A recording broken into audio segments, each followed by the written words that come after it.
Magandang araw mga boss, mga sir. Welcome ulit sa ating YouTube channel.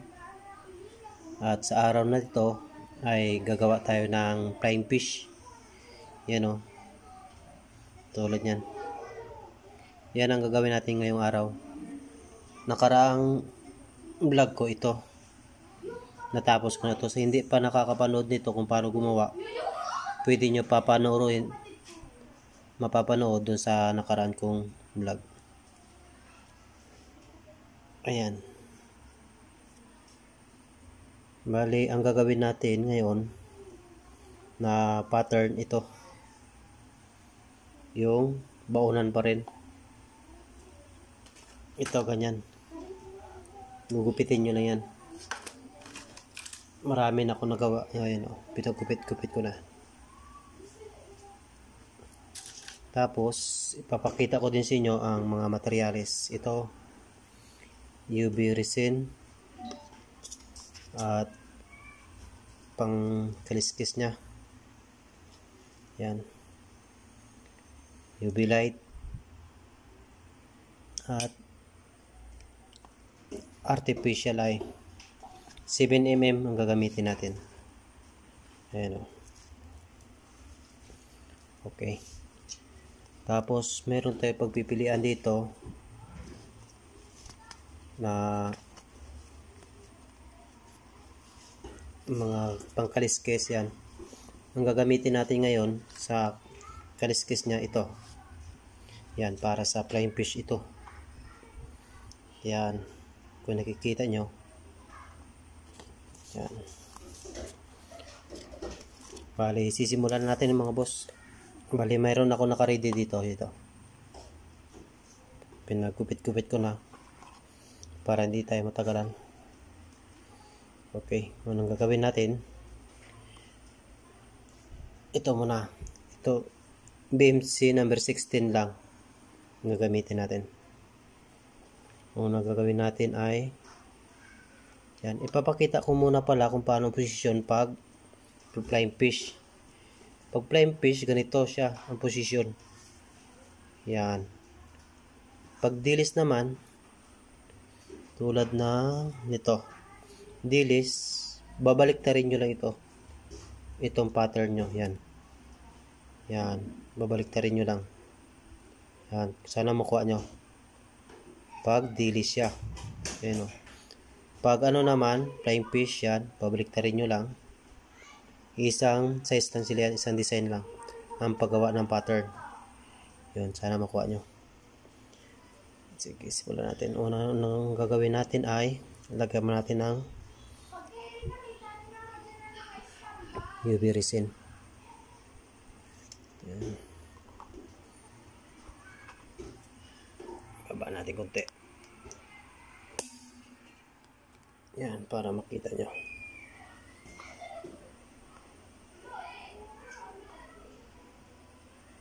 Yan. Titingnan nyo maigi kung okay na siya. Kung okay na siya, saka nyo pa ilawan ng UV light. Okay. Then, ganun din sa kabila. Lagay nyo muna uli ng UV resin. Then, ilagay ulit natin dito. At ipapatong lang natin. Pag naipatong nyo na, saka nyo titingnan, silipin. Yan, pag okay na, tulad yan, pilawan nyo. Yan, saka nyo hawakan para hindi na siya maglayo yung pattern nya. Yan. Pagkatapos maglagay kayo nyan, mga boss, ito. Kanya na yan. Diba, pangit pa tingnan. Sunod yan, ilalagay nyo ito. Yun, may ginawa na ako, ginupit na ako, yan o. Yan, kabilaan. Huwag na natin tatanggalin ng papel. Ididikit na natin yan. Dito sa yan, sa ginawa natin. Yan. Ito yun o. Yun. And then, lalagay ulit tayo ng UV resin. Yan. Lahat yan mga boss, lagyan natin. Yan, kung nalagyan na natin,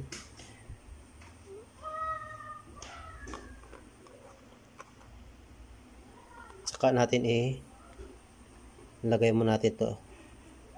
Yan, silipin nyo na maigi kung pantay na siya. Yan, diba? Kung pantay na siya, baba natin konti. Kung okay na siya, yan, painitan nyo, paikot. Yan. Ganun din sa kabila.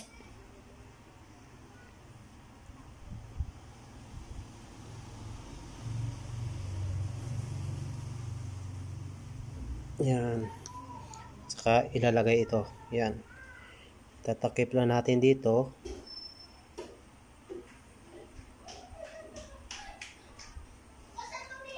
Yan. Silipin nyo maigi, oh. Yun, oh. Pantay na. Yan. Tapos, pailawan nyo uli.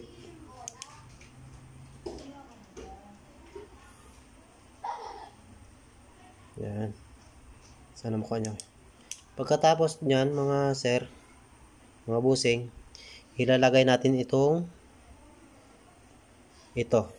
ang pinaka ulo niya, pisngi ng flying fish.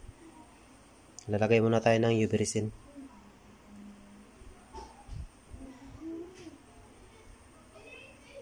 Yan. Okay, sana masundan nyo.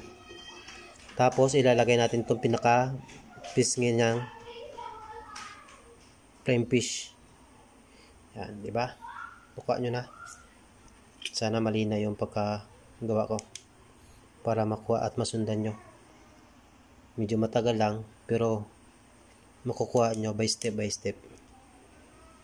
Yan, tapos lalagay ulit tayo ng UV resin sa kabila. Lumabis yata ito, ang pagkalagay ko. Huwag na natin tatanggalin. Tigas na eh.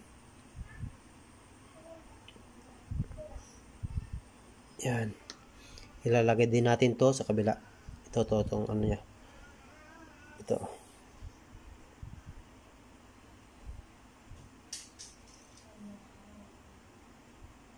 Yun.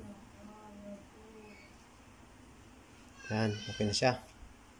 Di ba? Meron na. Kabilaan na yan. At lagay natin ng UV light. Pailawan natin na dumikit.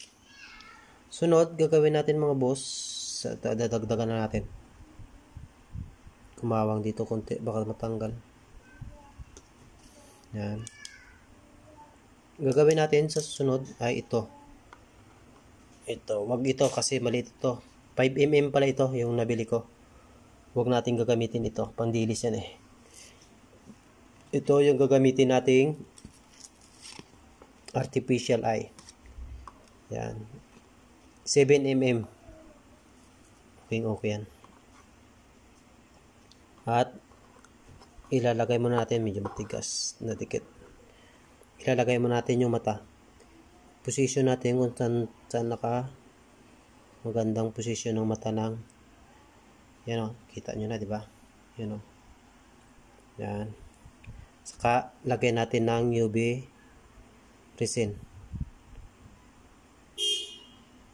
Yan. Diba? Pailawan natin para hindi siya malaglag at magbago yung kanyang posisyon. Yan.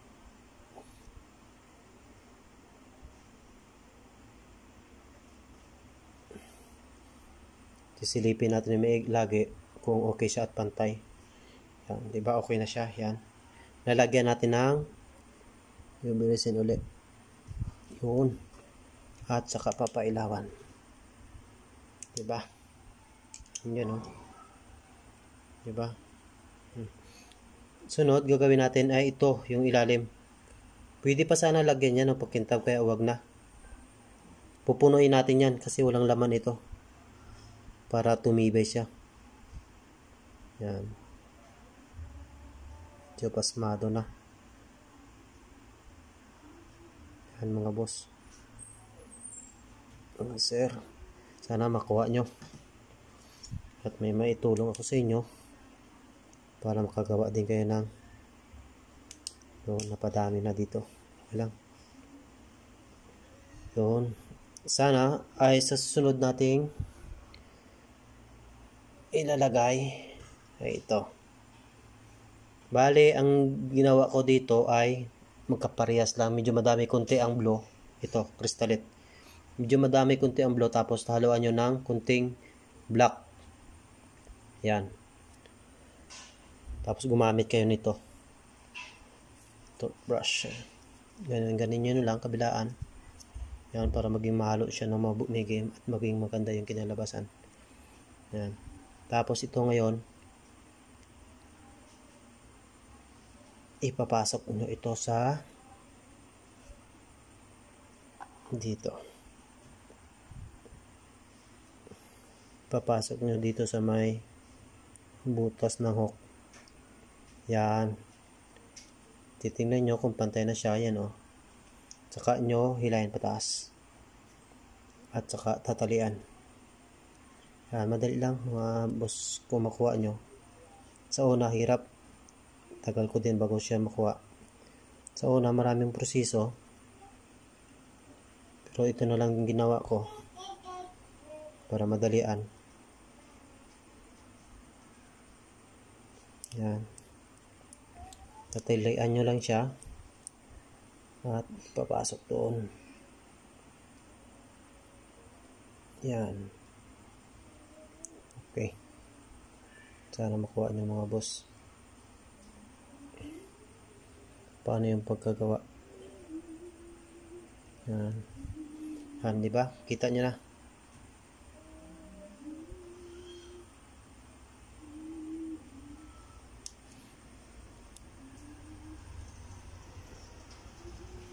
Yan o. Dito muna sa una, sa ulo nyo muna lalagyan ng UV resin para mahigpitan nyo at hindi ito tumaas. Yan. Lagyan nyo pa ilawan nyo. Yan. Tapos ngayon, okay na yun. Dikit na yun. Kaya lang ito. Dapat sa taas ito banda. Yan.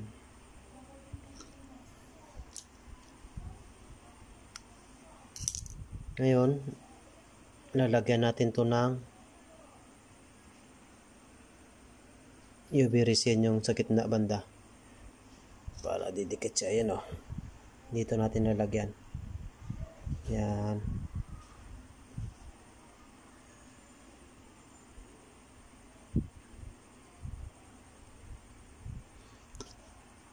Yun. Ngayon, hihilahin nyo ulit sa buntot. Yan. Saka nyo. Sandali. Kailangan may pasok na maayos. Yan. Hihilahin nyo tapos lagyan ng UV light. Pailawan. Gupitin natin itong nalabis na to. Ito yung panali ko kanina. Crystalite din yan. Ngayon, pag okay na, tapos ito yung banda sa buntot. Lalagyan natin ng UV resin.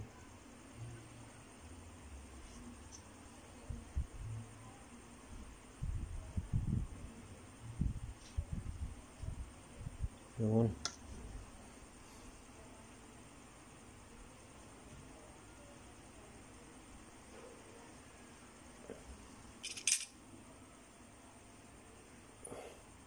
Yan, titingnan nyo medyo maganda ang position. Palaparin nyo muna yung buntot. Yan. Saka pilawan nyo para tumigas. Para hindi gagalaw, dadagdagan nyo lang. Kunti kasi gagalaw ba yan. Ganun din dito sa kabilaan. Para mas matibay siya. Yan. Sana makuha nyo mga boss. Diba? Tapos ngayon, lalagyan natin tong sa baba niya. Ayan o. Ito. Banda sa buntot. Pupunuin natin yan.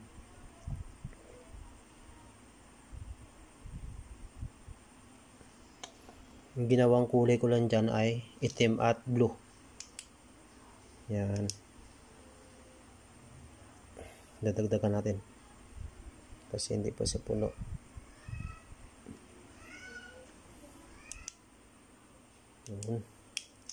Sana makuha ninyo. Ito parang kunti pa ito yung tiyan niya. Dadagdagan natin.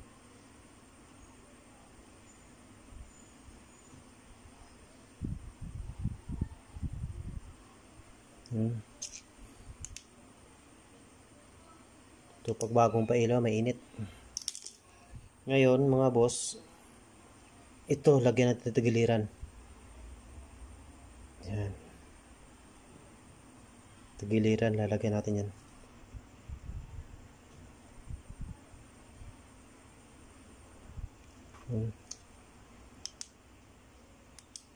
Ganon din sa kabila.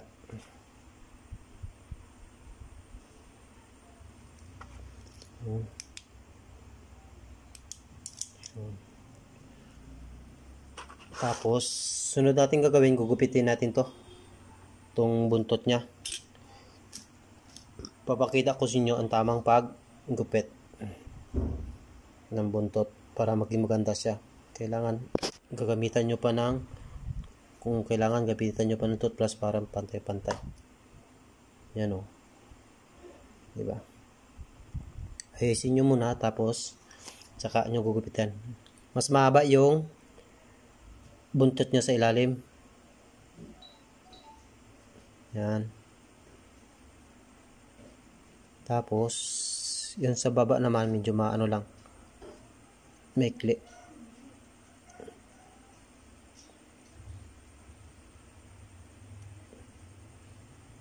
Yan. Sana masundan yung mga boss at makatulong naman tayo sa hindi pa marunong gumawa ng pain.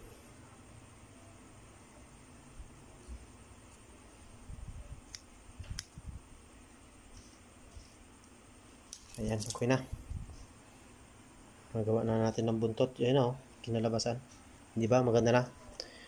Sunod natin gagawin, lagyan muna natin to ng UV resin. Lahat. Babalutan natin to ng UV resin. Ito paikot. Yan. Kunti lang, huwag natin pupunayin kasi lalagyan pa natin ng palikpik to sa tagiliran. Ayan mga sir. Nalagyan ko na lahat ng UV resin paikot. Yung likuran nya, yung tagiliran, lahat. At maglalagay tayo ng UV resin, huwag masyadong punuan muna kasi lalagyan pa natin ng palikpik. Ayan o, lahat paikot na, mayroon na yan UV resin. Ngayon, sunod natin na ilalagay yung palikpik nya. Ayan o. Ipapatong natin siya dito, tapos ito. Bali, may ginawa na ako na palikpik. Ayan o. Ganyan yan yung design niya o. Yan o. Yan. Lagay nyo ng UV resin dito sa unahan. Papainitan nyo. Pag painit, gugupitan nyo no, yung design nyo. Tapos ganun dito, palikpik nya. Gugupitan nyo. Tapos gaganyan nyo ng konti. Ito rin din ang halo nyan. Blue, crystalite blue at itim. Magkaparehas lang din. Ang dami. Yan. Balik, kinupit ko na ito, ni-ready ko na para hindi tayo magtatagal.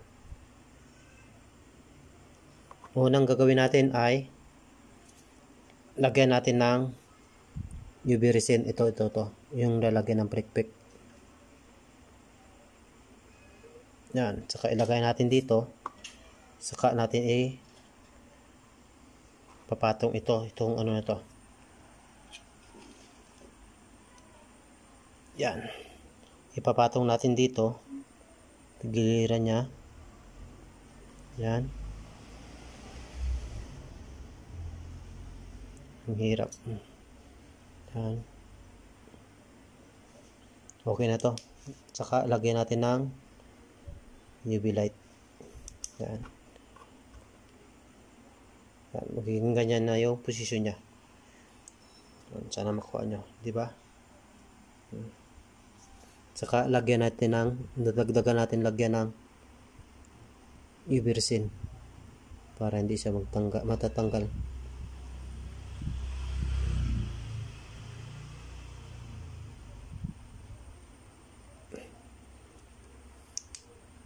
Mamaya pag nalagyan natin sa kabila, saka natin dadagdagan yan. Napakit, paikot. Ganon din sa kabila. Kung anong ginawa natin doon sa kabila, ganon din ang gagawin natin dito. Maglalagay muna tayo ng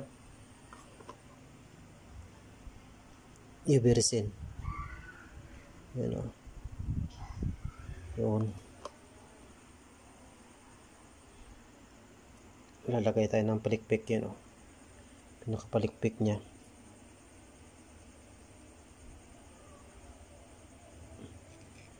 Yun. Okay na yan. Pailawan natin para kumapit. O yan, di ba? Nakikita nyo? Ayan na siya o. Yun o. Ngayon, nalagyan natin ng UV resin. Ito para kumapit at hindi ito matatanggal.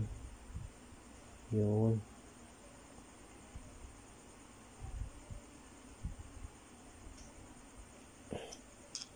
Yan. Silipin nyo lagi. Ito, tulad nito, walang laman. Wala pang laman. Tikliran. Punuin nyo yan. Lagyan nyo ulit ng UV resin. Kailangan mapuno. Maganda yung kinalabasan niya.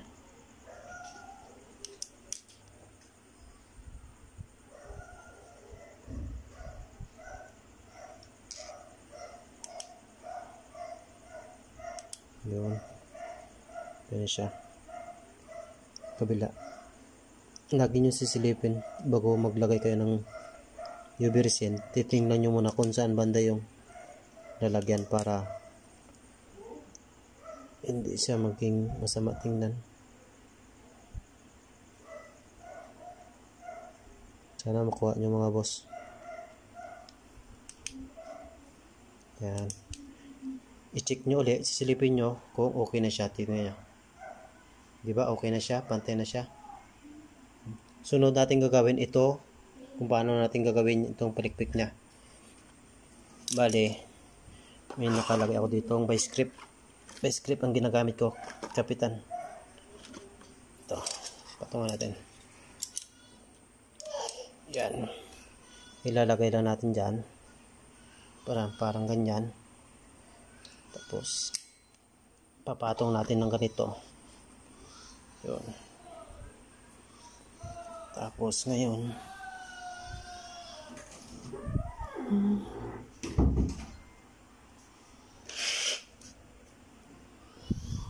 ito. Yan o. Una natin gagawin. Ito. Ipaganyan mo natin. Huwag silang mag-abutan.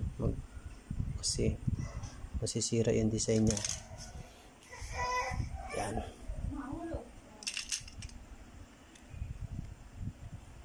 Hawakan nyo maigi kung okay na siya, pantay na siya. Yan.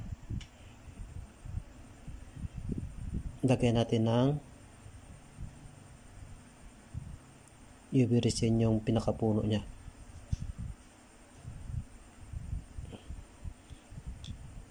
Saka lagyan natin kung okay na siya. Lagyan natin ng UV light. Yun. Di ba? Ganun din. Kung anong ginawa natin dito sa kabila, ganun din sa kabila. Kailangan maganda yung pagkano uniform at maganda yung pagka ng crystalite design para uniform siya, maganda tingnan. Yan, tulad yan, okay na. Yun, di ba? Simple lang. Yan o, kinalabas ano. Yan o, wala pa ganong laman ang taas. Yan o. Pupunuan natin to kung saan ang walang laman. Yan. Punuan natin yan. Para matibay siya. Yun, di ba?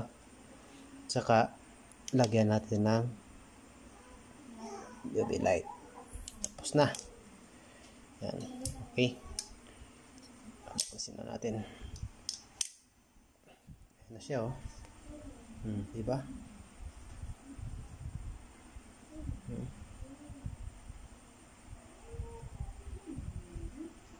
Yan, oh.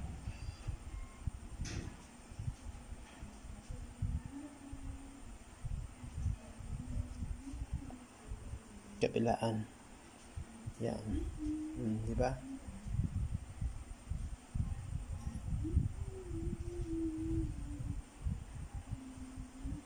Basta sa inyo yan. Ito, may ginawa din ako. Yan o. Tuturo ko din yan kung paano ilagyan yan. Magkaiba yung buntot niya. Iba din design ng kaliskis niya. At iba ito magkaparehas. Yan o. Iba, nagkaiba na rin yun o. Iba din ito isa. Ito yung bago kong gawa. Yun. Ang susunod natin gagawin yung pusit. Wala akong gawa kanina eh. Papakita ko sa susunod kung paano gumawa ng pusit. Yan. Tapos ito, dilis. Ito yung unang vlog ko, dilis. Tapos na ito. Sa hindi pa nakakapanood, pwede nyong balikan yung mga vlog, unang vlog ko. Ito yung pangalawa. Flying fish.